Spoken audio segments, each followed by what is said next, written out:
Fast फूडमुळे किंवा junk फूडमुळे जास्त प्रमाणात कॅलरीज आपण खातो आणि त्या बर्न होत नाही, म्हणून त्याचं रूपांतर फॅट्समध्ये होतं. शरीराचे फॅट वाढले की आपोआपच शरीराला हेवीनेसपणा वाटतो, स्ट्रेस वाढतो, चालताना दम लागतो, जिना चढवत नाही, जास्त वेळ मी उभा राहू शकत नाही. हे सर्व आपली खानपान जी आहे, जेवणाची जी पद्धत आहे, त्या बदलामुळे झालेलं आहे. तर आपण जेवढ्या प्रमाणात कॅलरीज घेतो त्या प्रमाणाच्या बाहेर जर आपले जास्त कॅलरीज आपण शरीरामध्ये घेतल्या त्या खाण्याद्वारे, तर त्या बर्नही झाल्या पाहिजेत.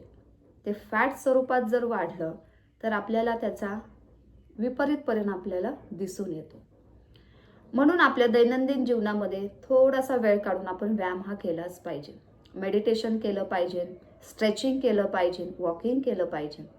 पण होतं कसं की आपल्याला वेळ काढून ते करता येत नाही. म्हणून आपल्या शरीराचं ओझं हे आपल्यालाच पेलवायचं असतं, ते कोणीही येऊन घेणार नाही. आपल्या शरीराची काळजी मग आपणच का घेऊ नये? आपल्या शरीरासाठी आपण दुसऱ्यावर का अवलंबून राहावं? अंग दुखतंय, मला व्याधी आहे, मला स्ट्रेस आहे, याच्यावरती मेडिसिन घेण्याऐवजी जर आपण डेली 10 मिनिटं 15 मिनिटं स्वतःसाठी काढून जर आपण व्यायाम केला, एक्सरसाइज केलं, मेडिटेशन केलं, तर ह्या गोळ्यांची मेडिसिनची गरज जास्त भासणार नाही ना.